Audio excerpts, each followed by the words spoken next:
Hola, ¿qué tal? ¿Cómo están? Estamos otra vez en el podcast de Club Deportivo Mushes. En esta ocasión, bueno, estamos súper emocionados con esta gran estrella que nos vino a acompañar hoy, Ricardo del Real.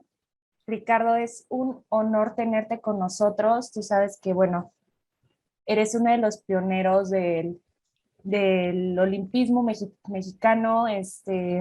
Yo creo que todos los que amamos el deporte, bueno, te tenemos siempre, te recordamos muchísimo por tus super participaciones en Copas del Mundo, pues en Sydney 2000, y muchísimas otras participaciones. ¿Cómo estás, Ricardo?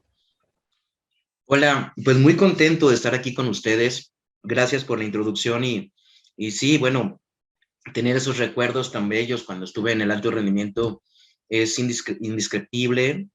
Fue una gran oportunidad que tuve en mi vida de representar a mi país la disciplina del taekwondo y más porque este deporte ya venía siendo un deporte de exhibición en los Juegos Olímpicos tanto de Seúl como de Barcelona.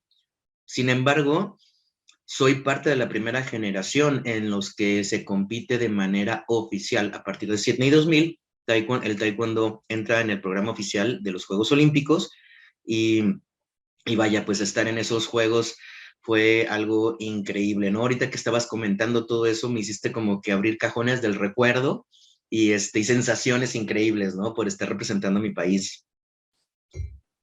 No, me imagino, pues la emoción y el recordar todas estas experiencias que viviste, todos esos países, todo esto.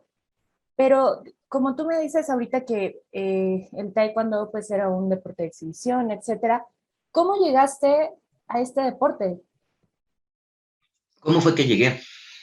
Pues interesante porque en ese entonces no era tan popular el taekwondo, era más popular el karate y las artes marciales en general, pero no el taekwondo por Bruce Lee, el karate por otras cosas. Pero justo eh, yo tenía 9 años en ese entonces, yo soy originario de Aguascalientes, entonces me fui a, con mis vecinitos que teníamos la oportunidad de estar jugando en la calle con ellos, una chica de mi edad y otro niño de la edad de mi hermano, que en ese entonces él tenía 7, pues que nos fuimos al cine, ¿no? Y cuando fuimos al cine vimos la famosa película de Karate Kid, la de los 80s.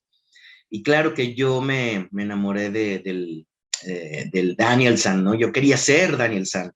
Entonces, claro que regreso y le digo a mis papás que quiero entrar al karate y lo digo entre comillas para la gente que nos está escuchando, porque pues yo no sabía que el taekwondo existía. Y bueno, pues obvio mi mamá me dice, no, no, no, no, no, eso no es para ti. Tú busca otras cosas más, pues más leves, ¿no? Y esto se da porque pues en ese entonces yo era una niña, ¿no? Era Mónica del Real. Entonces, pues no estaba tan bien visto en los 80s que una niña estuviera en las artes marciales, porque era muy rudo, muy brusco. Y pues mi hermano sí iba a entrar sin ningún problema, ¿no? Entonces me iba a meter yo a clases de violín en la Casa de la Cultura y por suerte, cuando íbamos camino a la inscripción, pasamos primero por la famosa escuela de artes marciales y pues no me dejaron bajarme del automóvil y pues yo de repente pues desobedecí a mi mamá y me bajé y cuando entro pues ya veo que había una puerta negra y una puerta rosa y es cuando pregunto si aceptan niñas y dicen que sí y pues ya ni siquiera fuimos a la Casa de la Cultura. O sea, ahora sí que literal por la puerta de un baño es que efectivamente pude entrar al taekwondo y bueno, pues desde ahí fue que ya fue mi debut y siguió toda la vida el taekwondo. Pues vaya, es mi estilo de vida ahora, ¿no? No, claro, y la verdad es que como lo cuentas, pues suena hasta como extraño que haya como tanta diferencia, etcétera, pero pues así era ese tipo de pensamiento en ese momento donde pues si eres niña, pues tienes que ir a clases de Me iban a meter a danza, de ballet, me ballet. ven en ballet, por Dios. No, Yo no. no, bueno, todo lo contrario, 180 grados. Pero pues Total. así pasa y me da mucho gusto. Y el otro día estaba leyendo una entrevista, bueno, estaba leyendo que tuviste una entrevista y decías que a través del taekwondo tú te encontrabas, que eso es padrísimo, que a través del deporte tú lograste como encontrarte y de alguna forma eso fue lo que te ayudó a llegar a donde estás. Pues mira, creo que depende mucho cómo tomes las oportunidades que se te dan en la vida. A mí cuando el taekwondo llegó a mi vida, pues tuve la oportunidad de experimentar cosas que yo solamente, ni las personas que más te quisieran en el mundo, en el caso de mis padres, lo iban a poder experimentar en carne propia como lo hice yo, ¿no? Porque ahí el tema de practicar el deporte, en este caso el taekwondo, que también son disciplinas muy, muy interesantes porque son artes marciales y aparte deporte, te enseñan mucho de pronto vaya, a veces rebasar tus límites, ¿sabes? Límites en que tenga que ver con paciencia, con resistencia, con perseverancia, con constancia, de pronto que no te gane la flojera, que no te gane vaya, que si tuviste, no sé, un torneo y perdiste, pues que no te gane ese pensamiento negativo cuando uno pierde, ¿no? Es la resiliencia, ¿no? Es el estar siempre trabajando tantos y tantos valores que al final eso no los vives más que tú mismo en tu propia piel. Y en este caso, yo me di ese permiso de vivirlo intensamente cada uno de estos valores, porque al momento de yo encontrarme, de sentirme, de pronto yo sentía una dualidad enorme en donde siempre yo me sentí diferente desde los 4 años y era ese espacio en el taekwondo donde yo podía expandir o explayarme a pesar de que tuviera contrincantes mujeres y yo en un cuerpo o en una cuestión física de femenina o de mujer, yo por dentro siempre me sentí Ricardo o Ricky, ¿sabes? Entonces era como una dualidad increíble que yo experimentaba y que era muy a mis adentros, no lo podía yo externar ni a mis mejores amistades, porque era algo que no se podía hablar tan abiertamente y siquiera pensarlo, porque no sabes si era posible hacerlo o lograrlo, ¿no? Claro, y eso que tú dices me parece como muy lógico que a través pues de este eh, deporte que es un autoconocimiento padrísimo que te brinda pues, o sea, de los pocos deportes que te da esa oportunidad de conocerte completamente, llevándote a un límite, pues, extremo de esa disciplina, de entender cómo eres en verdad. Me parece padrísimo. Y ahorita que nos cuentas de cómo te sentías, etcétera, ¿qué es para ti la identidad? Que es un tema padrísimo y muchas personas como que luego no lo entienden completamente. ¿Qué es para ti La inequidad, la identidad? la identidad, es que no escuché bien. La identidad es, yo creo que una de las, yo lo llamaría como anclas importantes en la vida de cualquier ser humano, ¿sabes? El hecho de identificarse tal y como uno es, seas ingeniero, arquitecto, médico, eh, formas de vestir, formas de expresar, formas de externar, identidad de género, ¿no? Eso es lo que te da el motor para tu propósito en la vida. Para mí eso es la identidad. El que tú te identifiques tal y como te sientes, te vives, te conduces, te, te comunicas y al final de cuentas está lleno de una aceptación propia, de un amor propio que permite eh, dar a conocer a tu círculo, a tu sociedad, quién eres, ¿no? ¿Cómo te identificas? ¿Qué te gusta y qué no te gusta? ¿Qué te desagrada? Y al final de cuentas, eso es gracias a la comunicación que tú puedas dar, gracias a la identidad, ya sea la que sea. Vuelvo a repetir, expresiones de vestimenta, expresiones verbales, formas de ser, identidad de género, ¿sabes? Eso es importantísimo.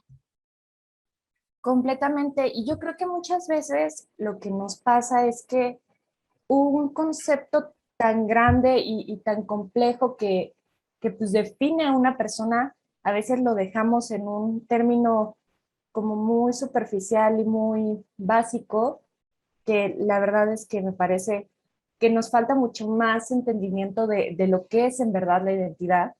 Y bueno, em, yo sé que a través de muchos años, tú has trabajado para que pues los deportistas puedan tener esa libertad de ser quienes son a través de pues tu activismo, tus pláticas, tu participación en el COM, etcétera. ¿Tú qué crees que hace falta para crear espacios en el deporte donde las personas puedan ser identificadas como quieren, que vivan su identidad como ellos quieren? Bueno, yo creo que para empezar, las etiquetas deben de desaparecer. No tienen por qué estar seccionadas las personas, las personas que están interesados en hacer la práctica deportiva. Para que esto suceda, creo que debe haber mucha información y capacitación, sensibilización de toda una sociedad, comenzando desde el seno familiar, ¿sabes? Desde ahí es um, respetar las decisiones que se tienen de manera afectiva, de manera de identidad de los miembros de la familia, ¿sabes? Eh, los mismos entrenadores que son el primer filtro que pueden tener cuando les enseñan lo básico de la práctica del deporte, las bases, ¿no? Estas personas no tienen por qué hacer a un lado a alguien que quiere practicar el deporte teniendo la orientación sexual que se tenga o la identidad de género que se tenga.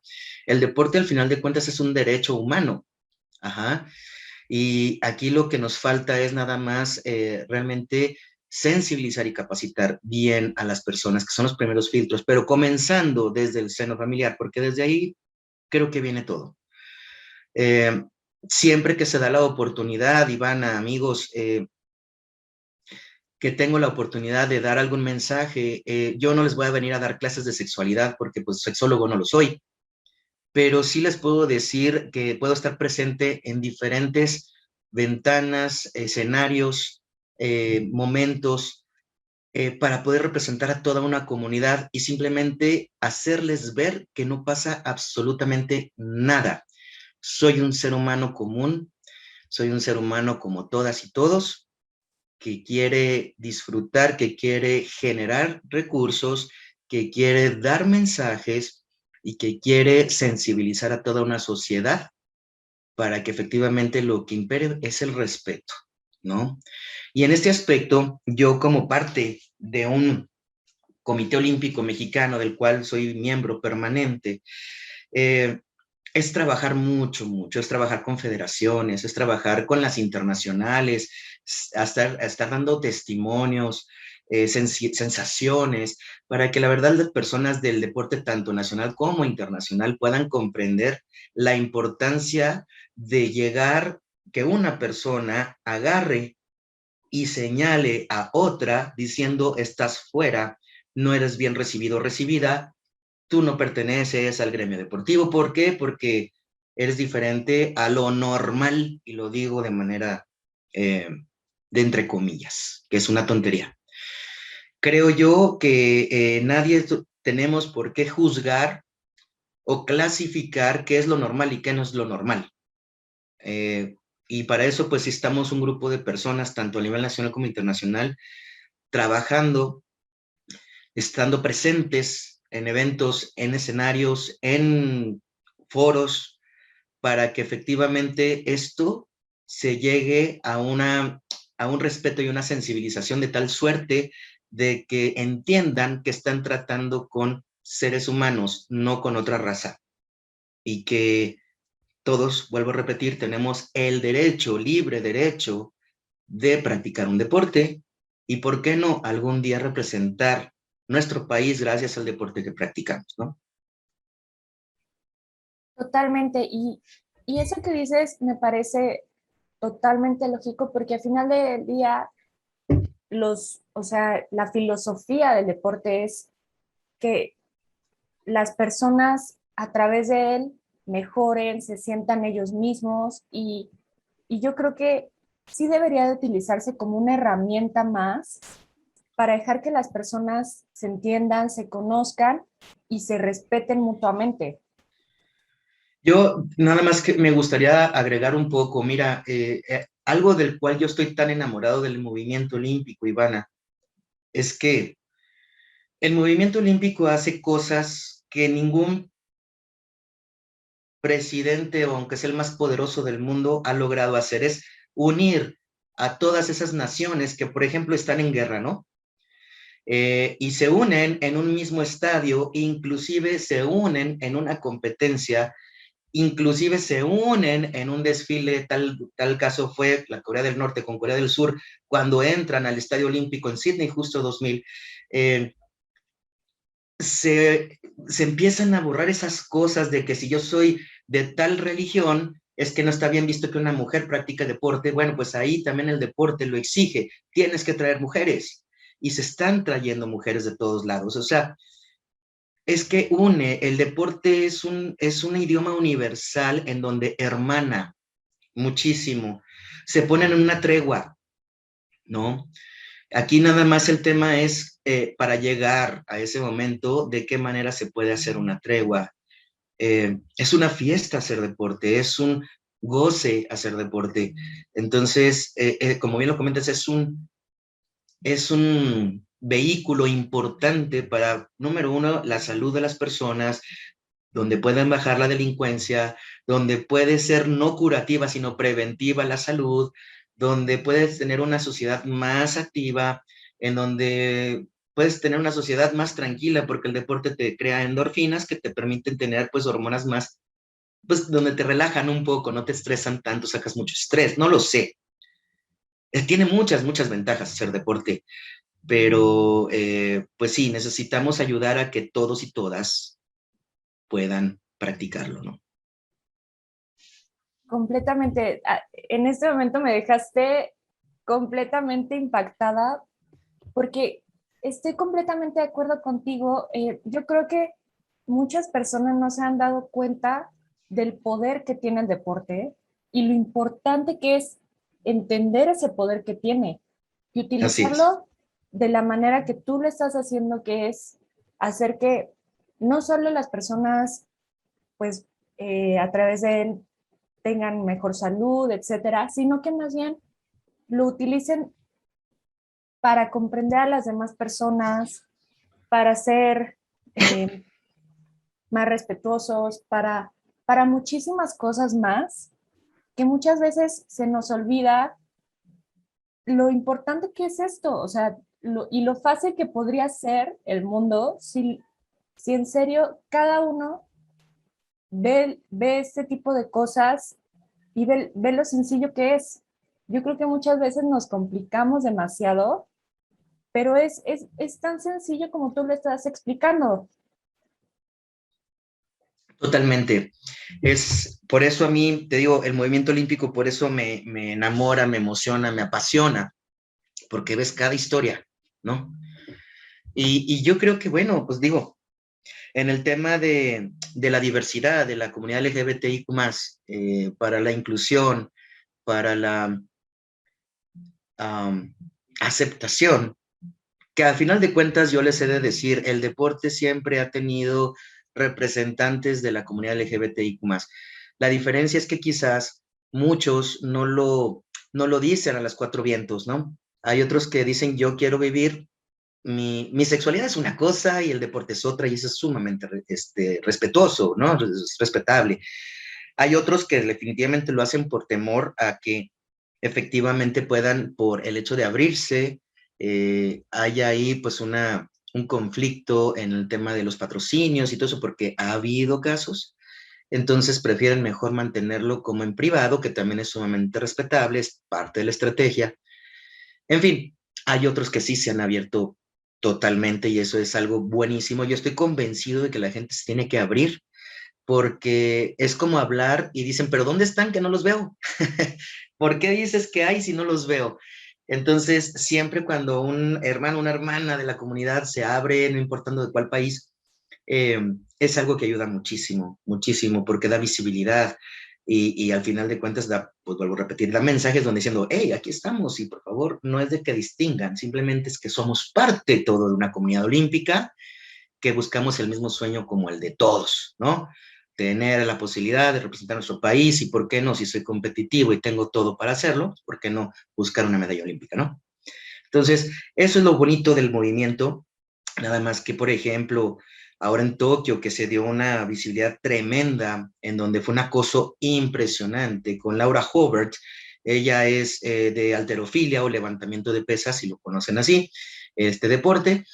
Ella participa por Nueva Zelanda, ella tiene prácticamente 13 años de transición, fue muy criticada, muy señalada de cómo es posible que, vaya, hicieron comentarios sumamente irresponsables, ¿no? En las redes cuando no tienen conocimiento, ¿no?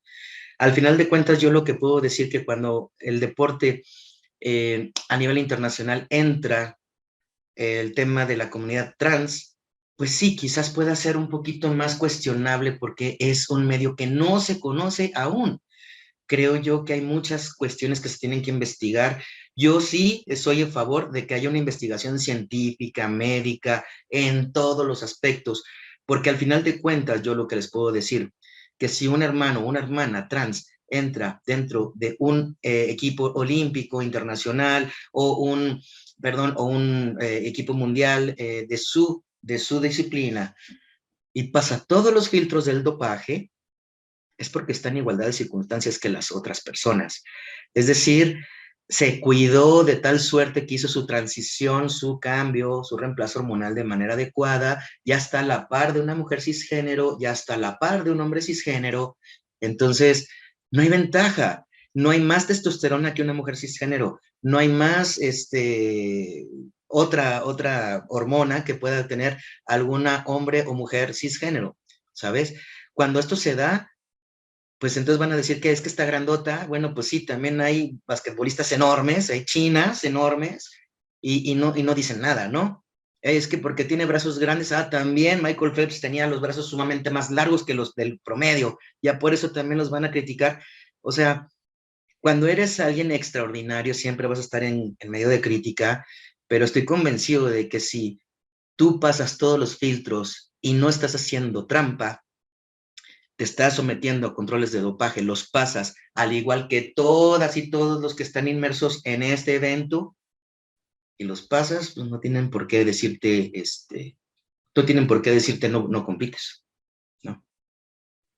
Claro, y como tú dices, es, yo creo que hay atletas que nacen con una ventaja física y no por eso ya tendrían que descalificarlos. Como tú dices, Michael Phelps, pues siempre fue reconocido por tener brazos un poco más grandes que los demás y nadie lo critica por ese tipo de cosas.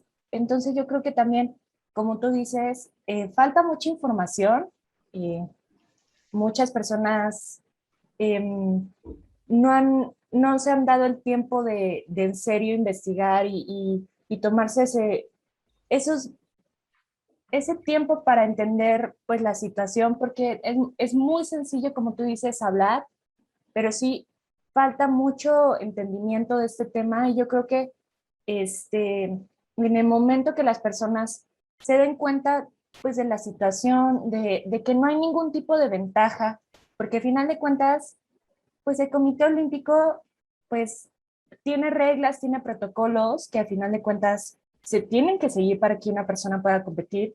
Entonces no hay ningún tipo de ventaja.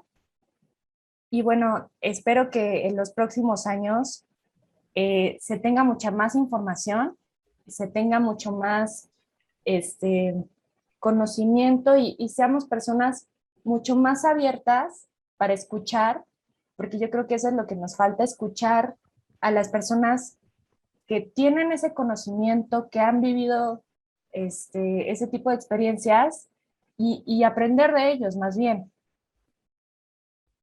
Sí, bueno, creo que para París van a venir cosas todavía mucho más visibles, estoy convencido de eso, para París 2024.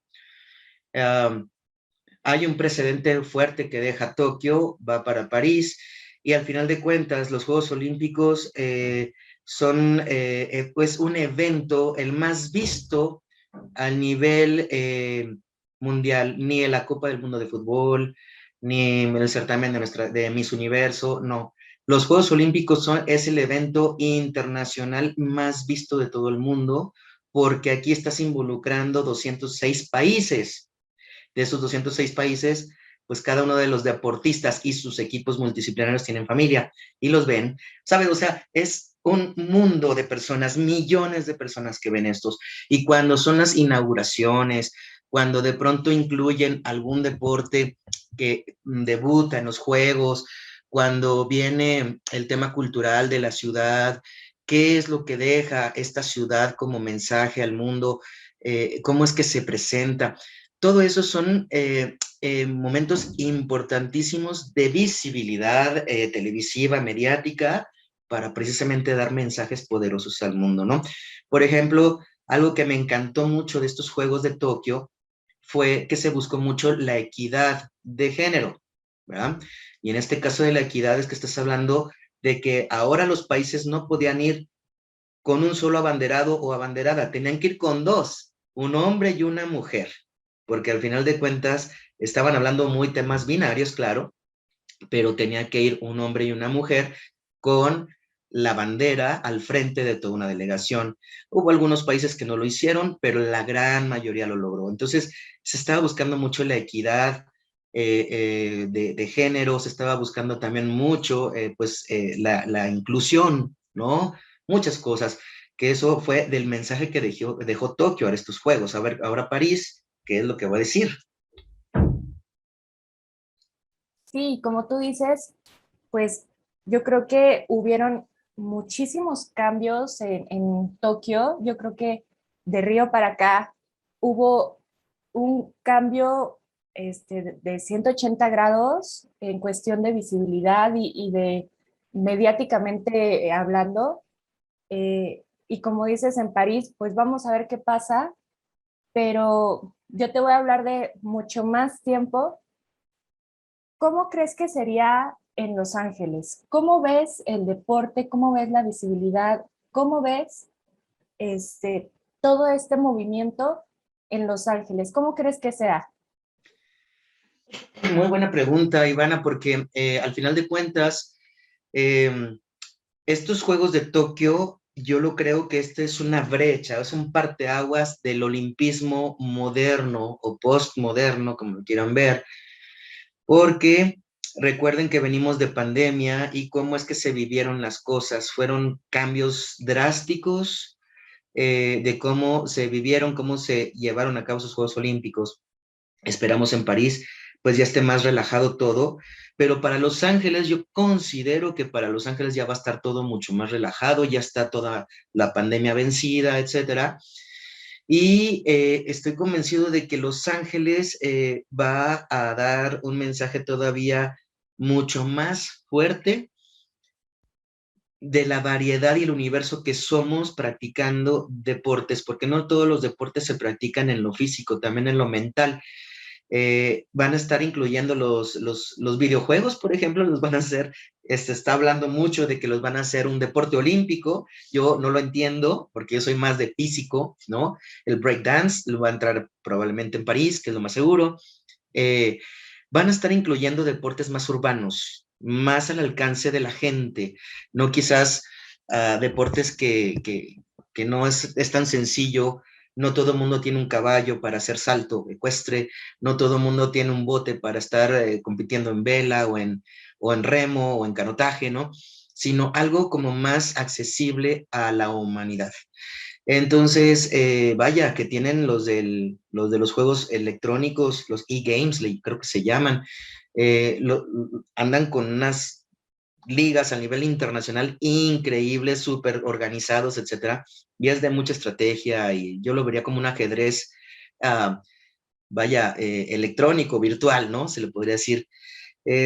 Yo creo que van a tener mucho en boga eso, en la inclusión de deportes que sean más urbanos, más al alcance de la sociedad y mucho mayor inclusión. ¿Por qué? Porque cada vez se va a ir más y más empujando a que la inclusión siempre esté presente, que efectivamente la Carta Olímpica dice no discriminación y la no discriminación se entiende no discriminación. No puede estar nadie, ni una mujer, ni un hombre, ningún humano excluido en este tipo de fiestas, de este tipo de celebraciones. Para llegar a eso, pues sí, se requiere una curva, un arco de trabajo que creo que para Los Ángeles vamos a lograr varias cosas muy buenas. Va a ser muy interesante ver todo este cambio que se va a tener, pues hasta podría decirse como generacional, de que Sí, ahora, pues sí, los SEA Games están cambiando completamente la mentalidad en cuestión de deportes, pero esperemos ver qué pasa, vamos a ver qué pasa. Y bueno, Ricardo, fue un placer tenerte aquí. La verdad es que yo creo que en estos 30 minutitos que estuvimos, yo creo que las personas han de haber quedado igual que yo, impactadas de todo el conocimiento que traes. Y bueno, ¿dónde podemos encontrarte?